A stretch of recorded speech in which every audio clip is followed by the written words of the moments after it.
Good morning, student. It's your English grammar period for class 5th. I am Meenu Mathur from DAV Public School, Seeker. We will read chapter 3 pronoun part 1. Pronoun मतलब क्या होता है? सर्वनाम। अभी तक आपने noun के बारे में पढ़ा था। अब पढ़ेंगे हम अबाउट प्रोनाउन। ये प्रोनाउन क्या होता है, इसकी डेफिनेशन देखते हैं। प्रोनाउन की डेफिनेशन क्या होती है?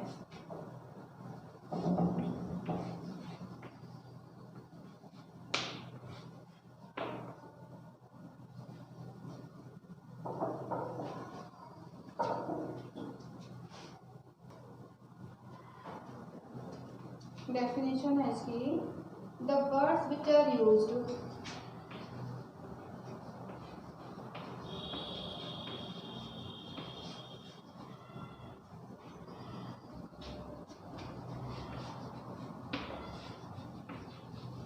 the words which are used in place of nouns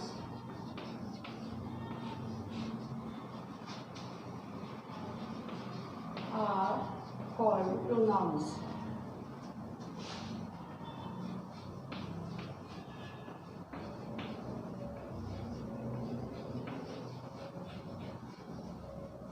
तो वो वर्ड जो कि नाउन की जगह पर यूज़ किए जाते हैं वो प्रोनाउन कहलाते हैं। और इसे हिंदी में हम कहते हैं कि जो शब्द संज्ञा के स्थान पर यूज़ किए जाते हैं या प्रयुक्त किए जाते हैं वो ही सर्वनाम कहलाते हैं। फॉर एग्जाम्पल, जैसे हम बोलते हैं कि मेरी मम्मी बाजार जाती हैं, तो my mother goes to market. Okay, तो उसके बाद में हम बोलते हैं कि जब दूसरा सेंटेंस बोलना है तो माई मदर नाउन है, तो इसकी जगह हम वापस ये बोलेंगे कि my mother brings fruits, my mother brings vegetables. तो इसकी जगह माई मदर की जगह हम क्या बोलेंगे? ऐसे बोलते हैं वह फ्रूट्स लाती है, वह वेजिटेबल्स लाती है ना। तो she brings vegetables, she brings fruits, ऐसे बोलेंगे। तो नाउन जो माई मदर है उसकी जगह हमने क्या बोला? शी। तो जो शी शब्द है, जो शी वर्ड है, वो क्या है? प्रोनाउन, क्योंकि ये नाउन की जगह पर हमने यूज़ किया है।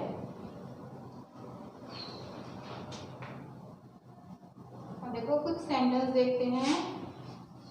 मोहित इज अ नाइस बॉय। मोहित एक अच्छा लड़का है। तो इसमें जो मोहित है नाम है वो क्या है? नाउन है, और बॉय भी नाउन है। तो जो मोहित है, अब इसमें जो दूसरा सेंटेंस आएगा मोहित के बारे में, जब दूसरी बार बताएंगे तो बार बार मोहित मोहित तो हम बोलेंगे नहीं।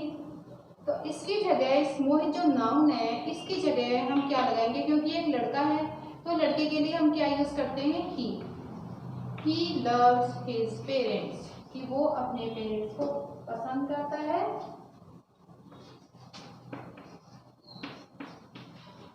He loves his parents. और इसके अलावा ऐसे भी बोल सकते हैं कि his parents also love him, कि उसके पेरेंट्स भी उसको पसंद करते हैं।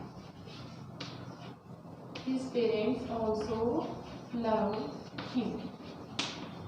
तो इसमें जो मोहित नाउन है इसकी जगह पर ही शब्द आया, ही वर्ड जो है, और हिज, ये क्या है? प्रोनाउन। यहाँ पर हिज और ये हिम, ये क्या है? प्रोनाउन है। तो ये अब आपको प्रोनाउन जो है ये समझ में आ गया होगा। अब हम देखेंगे कि प्रोनाउन जो है वो कितने तरह के होते हैं। काइंड्स ऑफ प्रोनाउन, सर्वनाम के प्रकार।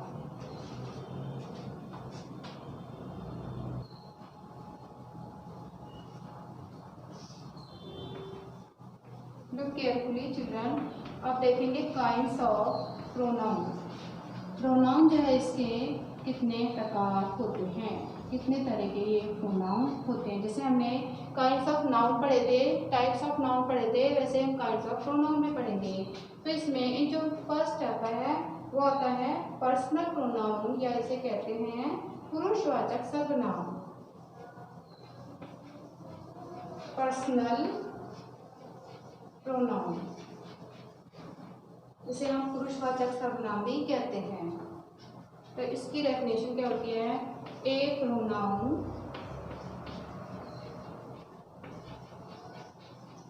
that stands for a particular person, that stands for a particular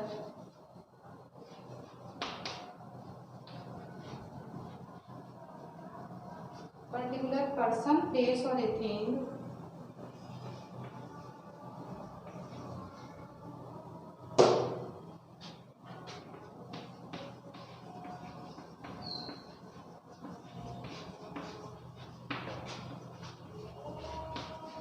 is called a personal pronoun.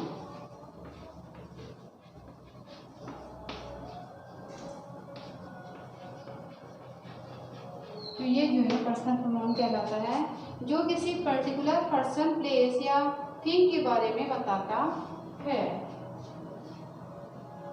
किसी व्यक्ति, वस्तु या स्थान के नाम के बारे में जो बताता है, पर्टिकुलर के बारे में। अब ये जो पर्सनल प्रोनाउन होते हैं ये 3 टाइप्स के होते हैं। इसमें देखो पर्सनल प्रोनाउन,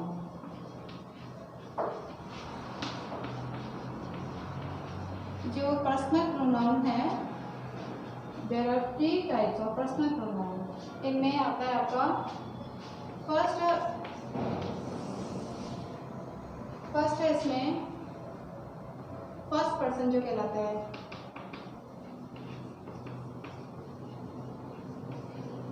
और सेकंड है सेकंड पर्सन,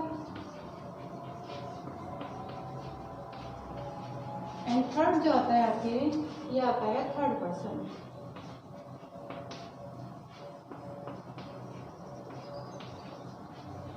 अब देखो first person, second person, third person जो होते हैं ये क्या होते हैं। देखो जब हम बोलते हैं, खुद बोलते हैं, जब कोई स्पीकर अपने खुद के बारे में बोलता है, जैसे मैं बोलती हूँ कि आई एम टीचिंग, कि मैं पढ़ा रही हूँ, है ना। तो और यदि इसका प्लूरल होगा, हम ज़्यादा होंगे तो हम क्या बोलेंगे, हम पढ़ रहे हैं या हम पढ़ा रहे हैं, वी आर टीचिंग या वी आर रीडिंग। तो हम खुद के बारे में बता रहे हैं। स्पीकर जो होता है वो खुद के बारे में बताता है, उसको दूसरे से किसी से भी कुछ भी लेना देना नहीं होता, कुछ भी कोई दूसरों से मतलब नहीं होता उसको। तो ये क्या होता है, फर्स्ट पर्सन। अब देखो ये जो पर्सनल प्रोनाउन आपका बताया था, तो इसमें इसको 3 भागों में बांटते हैं हम, फर्स्ट पर्सन, सेकंड पर्सन और थर्ड पर्सन। तो इसमें फर्स्ट पर्सन जो है ये कॉमन जेंडर होता है इसका, है ना। और इसमें फर्स्ट पर्सन होता क्या है, जब अभी आपको बताया था, फर्स्ट पर्सन जो होता है वो होता है जब हम अपने बारे में ही बात करते हैं, किसी दूसरे से कोई मतलब नहीं होता। और जब हम खुद के बारे में बात करते हैं तो सिंगुलर फॉर्म में जब ये आएगा तो ये आई, और प्लूरल फॉर्म में आएगा तो ये वी, मतलब हम। आई मीन्स मैं, सब्जेक्ट के रूप में आता है ना। अब ये जब ऑब्जेक्ट के रूप में आता है तो एज ए ऑब्जेक्ट ये आई का मी हो जाता है, जैसे मैं है, और इसके हो जाता है मी। और वी जो है इसका हो जाता है अस, वी मीन्स हम, और अस जो ऑब्जेक्ट बनता है तो ये अस हो जाता है। इसका पॉजेसिव फॉर्म जो होता है आई का, ये होता है माई, मेरा, है ना। जैसे कि ये पेंसिल जो है ये, कि ये जो है मेरा रूम है ना। और इसका जो पॉजेसिव केस, मतलब इसमें जो अधिकार वाली बात आती है कि ये चीज़ मेरी है, मतलब इसमें मेरा ही अधिकार है। पॉजेसिव केस जब बनता है तो इसमें इसका आई का क्या हो जाता है, माइन हो जाता है। ओके। अब सेकेंड जो पर्सन है, सेकेंड पर्सन किसे कहते हैं, जब इसमें 2 पर्सन होते हैं, एक तो हम खुद होते हैं और एक दूसरा सामने वाला। जब हम किसी दूसरे से बात करते हैं तो इसमें 2 ही चीज़ें आती हैं, यू और योवर्स आता है इसमें। तो एज ए सब्जेक्ट तो इसमें यू आता है, और ऑब्जेक्ट में भी इसका यू ही रहता है, पॉजेसिव में इसका योर हो जाता है, और जब अधिकार वाली बात आती है तो ये योवर्स हो जाता है। जैसे दिस पेंसिल इज योवर्स, की ये पेंसिल जो है वो तुम्हारी है, तो पॉजेसिव केस में यू का हो जाएगा योवर्स। तो इसमें 2 ही आते हैं, सेकेंड पर्सन में यू और योवर्स आता है। अब देखते हैं थर्ड पर्सन। थर्ड पर्सन जो है ये कॉमन नहीं होता, ये मैस्कुलिन, फेमिनिन और न्यूटर और कॉमन जेंडर में बटा हुआ होता है। थर्ड पर्सन जो इसमें मैस्कुलिन है। थर्ड पर्सन क्या होता है, थर्ड पर्सन होता है जब 2 पर्सन होते हैं लेकिन, जैसे मैं हूँ और कोई भी है, जिससे हम आपस में बात कर रहे हैं, लेकिन किसके बारे में बात करेंगे, किसी तीसरे के बारे में बात करते हैं। जैसे हम कि कोई तीसरा होता है वो नहीं आता तो हम क्या करते हैं, उसकी बुराई चालू कर देते हैं। बुराई तो नहीं करते, लेकिन एक समझाने के हिसाब से आपको बता रही हूँ कि जैसे किसी तीसरे के बारे में बात करते हैं कि आज वो नहीं आया, वो ऐसा है वैसा है ना। जैसे ही इज, जो भी है, ठीक है। मैस्कुलिन जेंडर जो होता है इसमें सब्जेक्ट, इसमें ही आता है मैस्कुलिन जेंडर के लिए, है ना, किसी लड़की या किसी आदमी के लिए। अब ये ऑब्जेक्ट जब बनता है तो हिम हो जाता है, और पॉसेसिव में इसका हिज हो जाता है। हिम मतलब उसका, हिज मतलब भी उसका या उसके, और इसका पॉसेसिव केस हिज ही रहता है ना। अब ये फेमिनिन जेंडर, फेमिनिन जेंडर में ये जो थर्ड पर्सन है ये शी आता है। जैसे शी इज एब्सेंट टुडे या ही इज एब्सेंट टुडे, है ना। किसी तीसरे के बारे में बात करिए कि वो आज एब्सेंट है, ठीक है। अब इसमें ही के साथ हिम आता है और शी के साथ क्या आता है, हर, और इसका पॉसेसिव में भी हर ही आता है। और जब इसके अधिकार वाली बात आती है तो जैसे दिस बैग इज हर्स, कि ये बैग जो है उसका है, किसी लड़की का बैग है, तो ये इसमें हर्स आएगा। अब उसके बाद में आता है न्यूट्रल जेंडर। न्यूट्रल जेंडर जो न तो मैस्कुलिन है और न ही वो फेमिनिन है, वो मतलब क्या है, लाइफलेस थिंग है, जो निर्जीव चीज होती है उसके लिए इट आता है। इट मतलब होता है यह है या उसका, और इसमें ये ऑब्जेक्ट के रूप में भी इट ही आता है, पॉजेसिव में इट्स, और पॉजेसिव केस में भी इट्स ही आता है। जैसे हम कहते हैं इट्स बैग, ठीक है। अभी आता है कॉमन जेंडर। कॉमन जेंडर जो आता है ये प्लूरल के रूप में देखते हैं। कॉमन मतलब कि जो चीज़ ना तो मैस्कुलिन है और ना ही फेमिनिन है, जैसे दे, जैसे कि कुछ बॉयज़ होंगे तो उसके लिए भी हम दे यूज़ करेंगे, और गर्ल्स होंगी तो उसके लिए भी हम दे यूज़ करेंगे, तो इसलिए ये कॉमन है। तो इसमें दे क्या है, प्लूरल है, और इसमें दे का देम, इसका देयर और देयर्स। जैसे दिस बैग इज देयर्स, कि ये बैग उनका है ना। तो ये आपका हो गया ये जो आपके ये पर्सनल प्रोनाउन के जो विभिन्न जो इसके पार्ट होते हैं। आई होप ये पर्सनल प्रोनाउन जो है आपको समझ में आ गया होगा। If you have any problem that you can send message और call on school WhatsApp number. Thank you very much.